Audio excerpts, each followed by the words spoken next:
আসসালামু আলাইকুম ওয়া রাহমাতুল্লাহ। নাম বলে প্রশ্ন করুন প্রিয় দর্শক।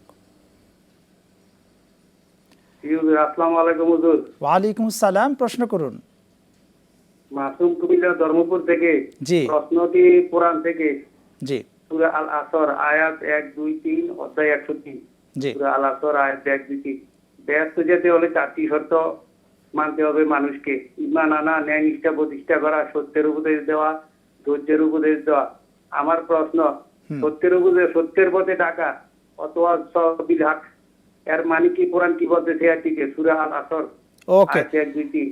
আপনি আমাদের সাথেই থাকুন, আপনার প্রশ্নের উত্তরেই যাচ্ছি। উনি সত্যের পথে কিভাবে ডাকতে হবে, হকের পথে কিভাবে ডাকতে হবে, উনি আসর থেকে বলা আস ইন্নাল ইনসানা লাফি খুস, এখান থেকে তিনি প্রশ্ন করেছেন।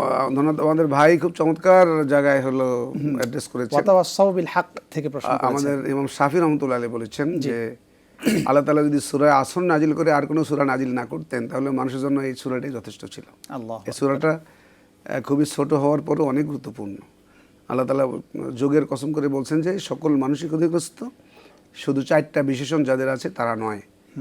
এক নম্বর ইল্লাল্লাযিনা আমানু ওয়া আমিলুস সালিহাত, ঈমান আনবে, সালেহ কাজ করবে, করবে, সালেহ হ্যাঁ। কাজ করবে, ওয়াতাওয়াসাউ বিল হক, হকের সত্যের কাজে একে অন্যকে উপদেশ দেবে, হ্যাঁ। সত্যের কাজে একে অন্যকে সহযোগিতা করবে, অতাওয়াসাউ বিস সাবর, ধৈর্য ধারণে একে অন্যকে উপদেশ দেবে, ধৈর্য ধারণে একে অন্যকে সহযোগিতা করবে। তো সত্যের পথ হচ্ছে কোরআনের পথ। সত্যটা হচ্ছে বাতিলের বিপরীত, হক। ওয়াতাওয়াসাউ বিল হক, হক মানে বাতিলের বিপরীতে।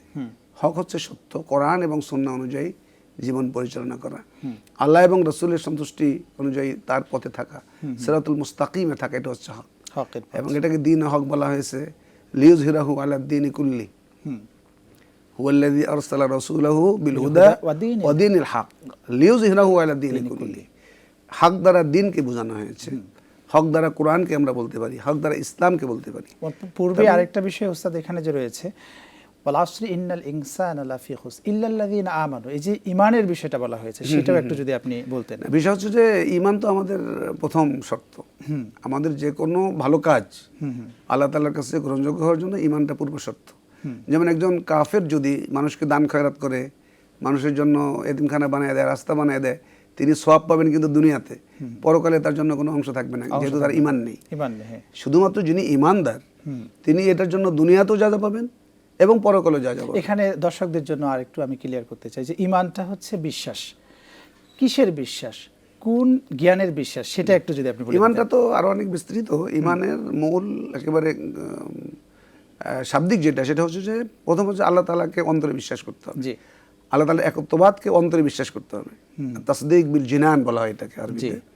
তারপরে এটা আবার আমাদের মুখে স্বীকৃতি দিতে হবে, ওয়া আনা আউয়ালুল মুমিনিন, ওয়া আনা, প্রত্যেক নবী বলছেন ওয়া আনা আউয়ালুল মুমিনিন ওয়া আনা আউয়ালুল মুসলিমিন, মুখে বলতে হবে।